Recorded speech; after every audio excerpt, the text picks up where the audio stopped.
뉴욕시 소기업들에게 부과하는 과도한 벌금을 시정하자는 조례안이 뉴욕시 의회를 통과했습니다.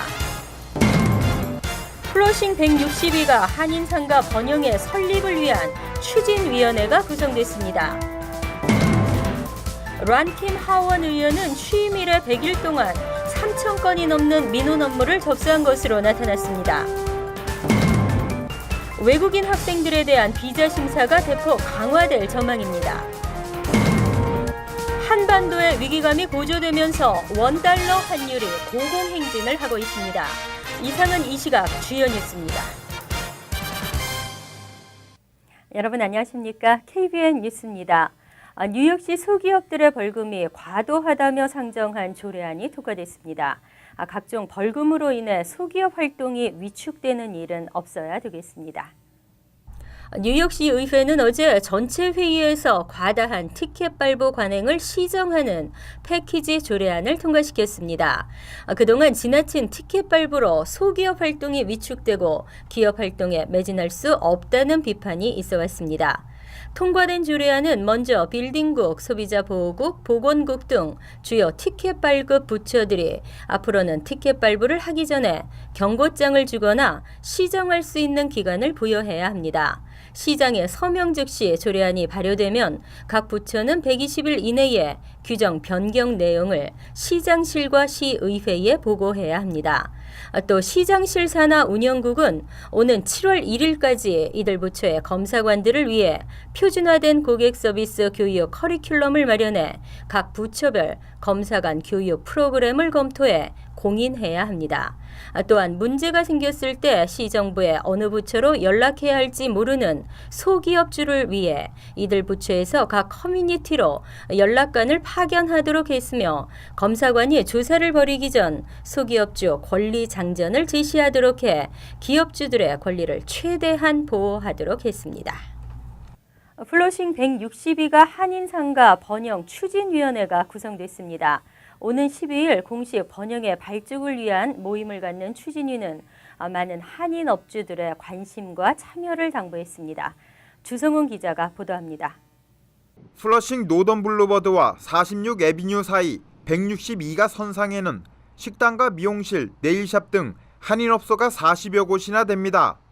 2년 전부터 인근 공영주차장 개발과 노던 블루버드의 렌트 인상 등으로 한인들이 이곳에 자리를 잡기 시작하면서 자연스레 한인 상권이 형성됐습니다. 따라서 이제는 한인업소들의 권익 보호와 업소들의 번영을 위한 단합된 목소리가 필요하다는 의견이 나오고 있습니다.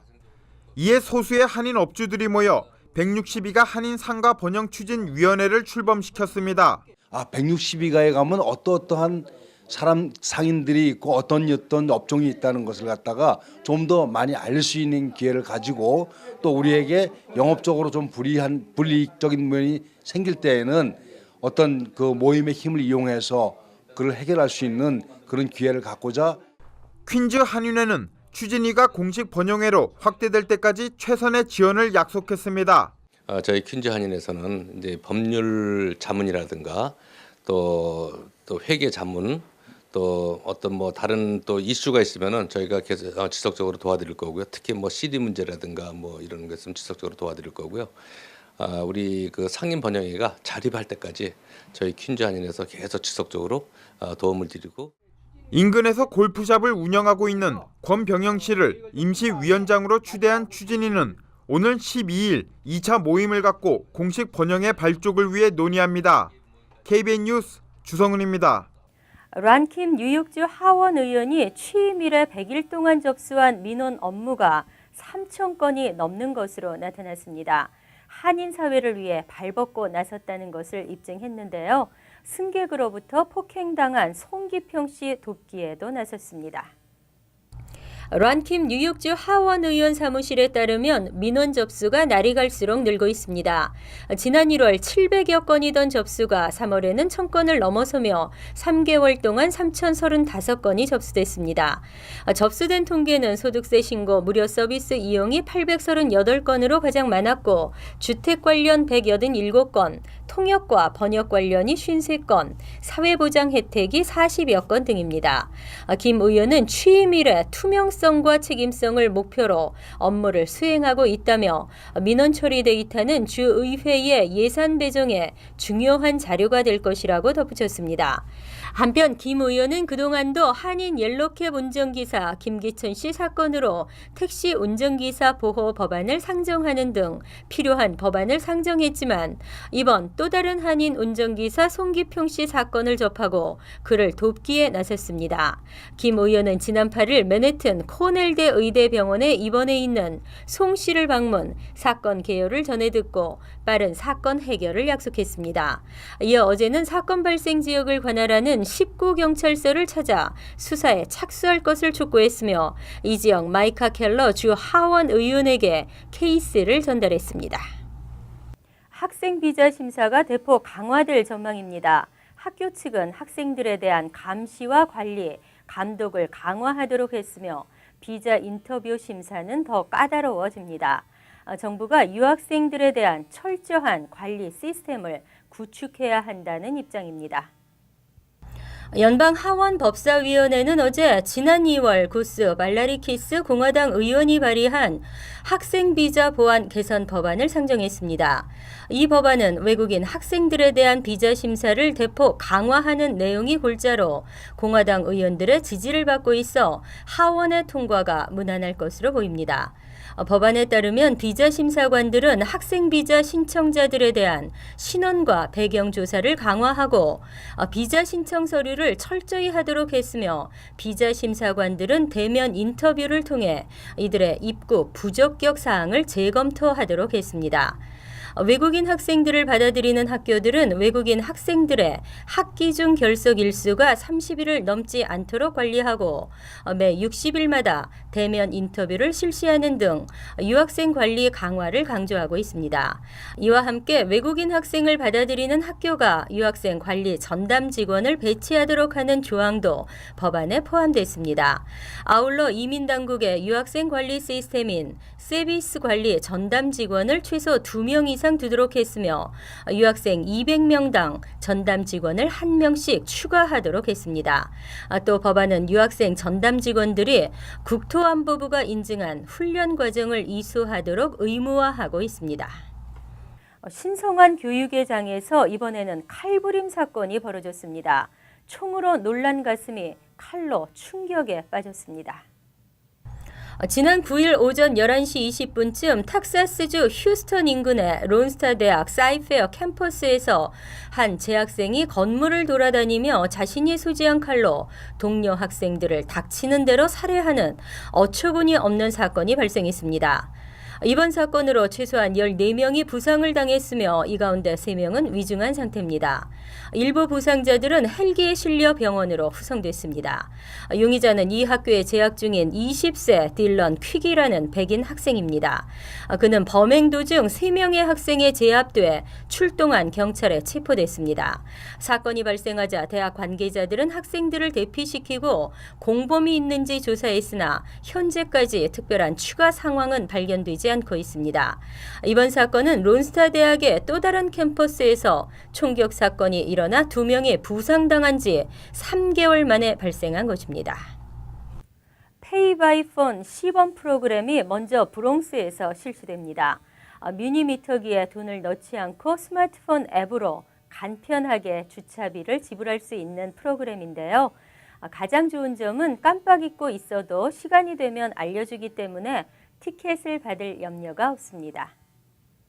마이클 블룸버그 뉴욕시장과 제니 사티칸 시 교육국장은 어제 브롱스 벨몬트 경제개발단지를 방문해 지역 일원 18개 블락에 걸쳐 차량 264대를 수용할 수 있는 공영 주차 공간에서 페이 바이 폰 프로그램을 시범 실시한다고 발표했습니다. 프로그램은 주차요금 단말기에서 주차 티켓을 뽑아 일일이 차량에 거치하던 기존의 불편한 방식에서 벗어나 페이바이폰 앱으로 간단히 주차비 결제가 가능해집니다. 이는 앱을 통해 운전자의 신용카드 정보와 차량 정보를 미리 입력해놓고 주차된 장소에 설치된 주차요금 단말기의 고유 번호를 앱에 입력하면 모든 결제가 한 번에 해결되기 때문입니다. 스마트폰을 사용하지 않은 운전자는 미리 인터넷 홈페이지를 통해 신용정보와 차량 정보를 입력해 비밀번호를 발급한 다음 주차요금 단말기의 고유번호를 휴대전화로 입력하면 됩니다. 또한 주차 가능 시간이 모두 소진되기 전 문자 메시지를 통해 남은 주차 시간을 자동으로 알려주기 때문에 주차 시간도 연장할 수 있습니다. 블룸버그 시장과 사티칸 교통국장은 이번 시범 프로그램이 성공적으로 실시되면 브롱스를 기점으로 뉴욕시 전체로 확산시켜 나갈 예정이라고 밝혔습니다. 원달러 환율이 한반도 위기감 고조로 고공행진을 하고 있습니다.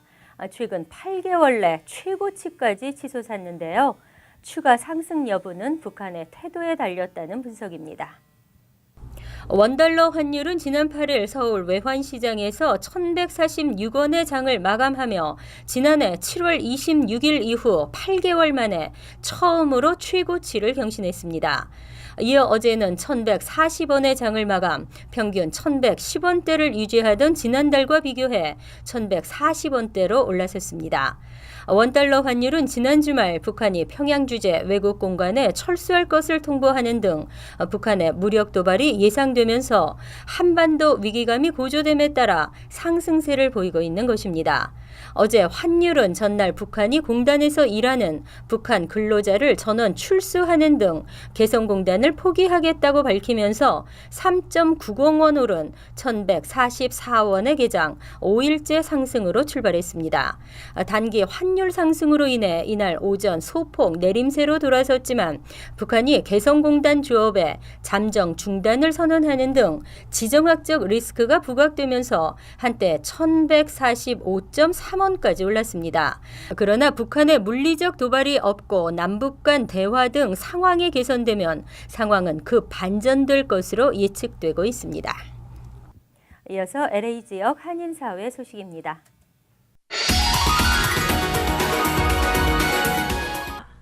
주택보험이나 렌터스 보험으로 차량 내 도난 물품들에 대한 보상을 받을 수 있는데요.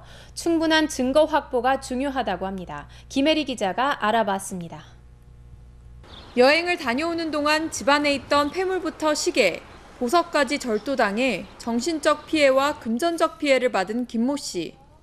갖고 있는 주택보험으로 경찰 리포트와 함께 보상을 신청했지만 한국에서 가져온 귀중품들에 대한 영수증과 증서가 부족해 부분적인 보상만 받을 수 있었습니다. 그래서 경찰 리포트하고 와서 뭐 핑거프린트 같은 다 그 검사를 다 했는데 일단은 보험회사에서 그 손해배상을 그 요청했지만 대부분 한국에서 다 구입한 물건들이라 리시브는 없었고 최근 공공주차장과 골프장, 주택과 아파트에까지 침입하는 절도 사건이 기승을 부리고 있습니다. 차 안에 노트북이나 선글라스, 골프 가방 등 고가의 물건들이 보이면 유리창을 부수고 훔쳐 달아나는 절도가 잦아지고 있습니다. 그런데 이런 개인 소유물에 대한 보상을 받을 수 있는 방법이 있습니다. 파손된 자동차 등은 자동차 보험으로 수리가 가능하지만 차 안에 두었던 물품은 주택보험으로 보상을 신청할 수 있습니다. 보험회사가 경찰 리포트 포함하고 그 다음에 나머지 부분을 우리 커버리지에서 디덕터블 제하고 그 밸류에 맞춰서 아마 보상이 나갈 겁니다. 각 보험회사들이. 피해자와 보험 관계자들은 미리 중요한 물건들은 시큐리티 박스에 보관하고 귀중품과 고가의 가구들은 사전에 사진을 찍어 보관하는 것이 중요하다고 강조했습니다. MBC 뉴스 김혜리입니다. 지구촌 리포트입니다. 중국의 박해를 피해 인도로 건너온 티베트인들이 50년이 넘게 아직도 떠돌이 생활을 하고 있는데요. 그러나 50년이라는 세월이 흐른 후 난민촌은 쇠퇴하고 있습니다. 홍차로 유명한 고산도시 다즐링은 중국의 티베트 자치구와 맞닿아 있습니다. 때문에 중국 국경을 탈출한 티베트인들이 이곳에 많이 살고 있는데 다즐링에 살고 있는 티베트인은 만여 명에 이릅니다. 해발 2200m에 자리 잡은 다즐링 도심에서 차로 30분가량을 이동하면 티베트 난민촌이 자리 잡고 있습니다. 지난 1959년 중국 공산당의 박해를 피해 고향을 떠나온 티베트 난민 4명이 처음으로 방 2칸짜리 집을 지어 이곳에 정착한 이래 50년 넘게 난민촌이 유지돼 왔습니다. 이곳에서 태어나거나 이곳을 거쳐간 티베트인과 그들의 후손만 10,000명에 이르는데 대부분은 각지로 흩어졌고 지금은 딱히 갈 곳 없는 350여 명만이 난민촌 내부에 있는 난민자활센터에서 일을 합니다. 고향을 떠나온 많은 티베트인들이 이곳 난민센터를 거쳐 곳곳으로 흩어지고 있습니다. 이곳에서 그들은 각종 수공업을 통해 생계를 유지하고 있습니다. 양털을 다듬어 직접 실을 만들고 그 실을 가지고 여러 가지 물건을 만듭니다. 카페트의 경우 한 명이 하루 종일 일하면 한 달에 한 장 정도 만들 수 있습니다. Food, sleeping, is the home. Yeah, it's also is the school, is peace, also the center government. Yeah. One people 1 month making one carpet. 산 비탈에 다닥다닥 지어놓은 좁은 집에 살며 하루 종일 일해야 입에 풀칠할 만큼 고되어도 미소만은 잃지 않는 사람들. 하지만 분신이라는 극단적 방법을 선택한 동포들의 이야기가 나오면 분위기는 숙연해집니다. We always feel very sad. And yesterday also we did pray for those who sacrificed their life all over the India. Not Chinese, but communist government. Chinese are also same like us. They are also suffering for this government. 중국의 박해를 피해 인도로 건너온 티베트인은 약 15만 명. 티베트의 정신적 지도자 달라이라마까지 인도로 피했을 만큼 티베트인들의 인도행이 지금껏 줄을 이었지만 중국의 국경 탈출 감시가 강화되면서 상황은 달라지고 있습니다. 2008년 대규모 시위 이전에는 매년 2,000명가량이 인도로 건너왔지만 국경 감시가 강화되면서 한 해 수백 명 정도로 그 수가 줄어든 겁니다. 처음 정착했던 난민들이 세상을 떠나고 젊은이들이 도시로 떠나는 와중에도 유지돼 온 인도 다질링의 티베트 난민촌은 50년 넘는 역사를 뒤로하고 점차 쇠퇴하고 있습니다. 인도 다질링에서 월드리포트 조현용입니다. 간추린 소식입니다. 지난 8일 오후 6시 40분쯤 남부 뉴저지에서 4세 소년이 이웃집 앞마당에 있던 6세 브렌튼 홀트에게 총을 발사해 인근 병원으로 옮겼으나 사망했습니다. 경찰은 가해 소년이 집안에서 총기를 들고 나왔으며 총격 당시 두 소년의 부모는 모두 집안에 있었다고 발표했습니다. 아직 총격이 의도적인지는 밝혀지지 않았으며 현재 집안에 있는 나머지 총기류도 압수해 수사 중입니다. 퀸즈 코로나에서 대형 스테이크 레스토랑을 운영하면서 매출액을 허위로 보고해 수년간 20여만 달러의 세일즈 텍스를 착복한 한인 식당업자가 대배심에 기소됐습니다. 김 씨는 현재 2급 중절도와 1급 허위 서류 제출 등 모두 11개 혐의가 적용됐습니다. 세일즈 텍스 문제로 대배심에 기소돼 형사처벌 대상에 오른 것은 극히 이례적으로 지금까지는 협상을 통해 탈세 금액을 추징당하고 민사적 벌금형 조치를 받았습니다. 지난 16일 3년 임기 2명의 교육위원을 선출하는 올해 해링턴파 교육위원 선거에서 크리스티나 맹가노 현역 위원이 사퇴 입장을 밝혔습니다. 이로써 브렌다주 후보가 사실상 당선이 확정됐습니다. 해링턴파 교육위원으로 타운 교육 환경 개선에 최선을 다하겠다고 밝힌 조 후보는 5월 2일 라우라 우드 현 위원과 함께 교육위원 취임 선서를 할 예정입니다. 캘리포니아 세크라멘토 거주 레지나 러마는 한국의 위기 상황이 자신에게 고문이라며 미 정부와 북한을 상대로 2조 달러 손해배상 청구 소송을 제기했습니다. 이에 연방 캘리포니아 법원 행정판사는 소송 자체가 구체적인 법률 논리가 없고 뚜렷하게 근거도 없는 사실을 주장하고 있다며 동기도 황당하고 받아들이기 어렵다고 기각 판결했습니다. 다음은 시사 컬럼이 이어집니다.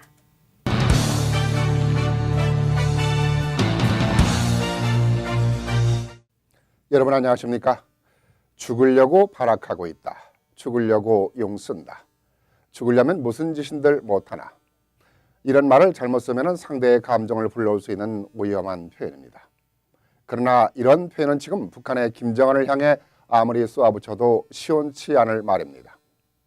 역사적인 사실을 돌아볼 때 젊은 김정은이 정말 죽으려고 백 쓰고 용 쓰고 있는 것이 아닌가 하는 의심을 하지 않을 수 없습니다. 지난 1993년 남한을 핵 도발하기 위해 핵게임을 벌이다 경제 지원 등으로 심각한 식량난으로 어려움을 겪던 김일성이 81세의 나이로 심장마비를 일으켜 사망했습니다. 김정일도 천안함 사태와 연평도 포격을 하다가 경제 지원이 끊겨 지난 2010년 6월에 뇌졸중으로 세상과 이별을 했습니다. 이런 역사적인 사실을 돌아볼 때 이들이 남침 도발을 위해 무력으로 침략을 시도한 후에 세상을 떠났습니다. 그렇다면 김정은도 김일성과 김정일처럼 핵실험이니 남침 도발이니 떠들어대는 걸 보니 분명 죽으려고 용쓰고 있는 것이 분명하지 않은가 생각하게 됩니다. 이러한 발버둥을 치는 모습은 식량난으로 허덕이는 북한 동포들의 반발을 억누르면서 자신들의 독재 정권을 유지하기 위한 것인데 참으로 어리석은 선택이라고밖에 볼 수 없습니다. 오히려 남한과의 관계를 통해 식량을 지원받고 국제사회로부터 지원을 받는다면 오히려 자신들의 정권을 더 연장할 수 있을 텐데 북한은 죽음의 선택을 계속하고 있습니다.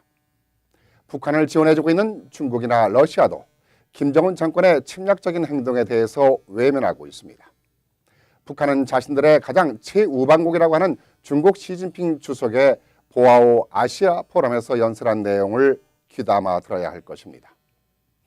평화는 공기나 태양과 같아 평상시엔 그 가치를 모르지만 만약 공기나 태양이 없다면 한순간도 살기 힘들다. 또한 평화가 없다면 발전을 논할 수도 없다.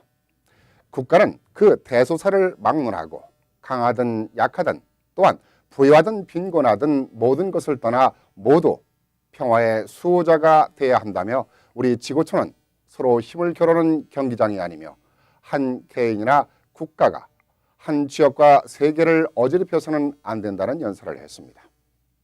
이는 지금 지구촌에서 일어나고 있는 온갖 갈등과 분열을 털어내야 한다는 말이기도 하지만 시진핑 주석의 바탕에는 지금 북한의 김정은이 남한의 전쟁 도발을 위해서 분위기를 조성하는 것에 일침을 가한 것이라고 볼 수 있습니다.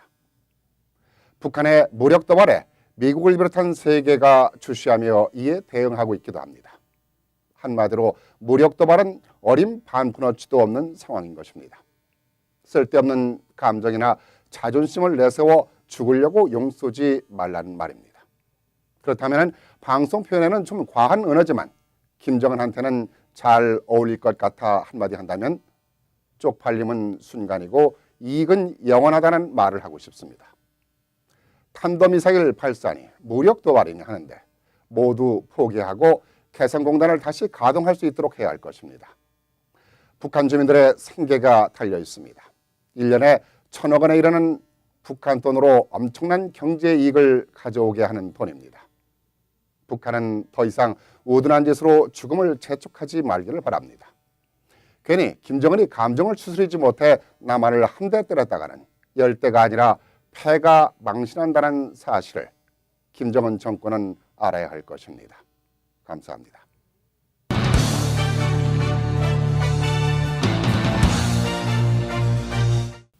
뱅크아시아나 제공 환율과 증권 소식입니다.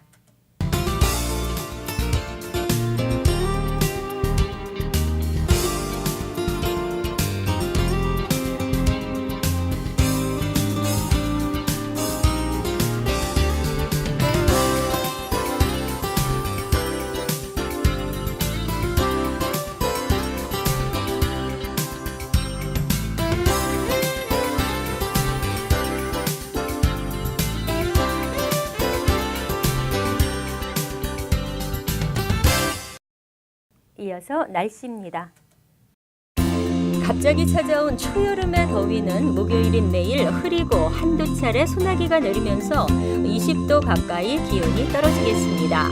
낮 최고 기온은 57도, 섭씨 13도, 밤 최저 기온은 48도, 섭씨 8도로 예상됩니다. 금요일도 계속 흐리고 비가 내리겠습니다. 토요일은 간간히 구름이 끼겠지만 대체로 맑고 산들바람이 부는 쾌적한 봄 날씨가 예상됩니다. 이상으로 KBN 뉴스를 마칩니다. KBN과 함께 즐거운 저녁 되시기 바랍니다.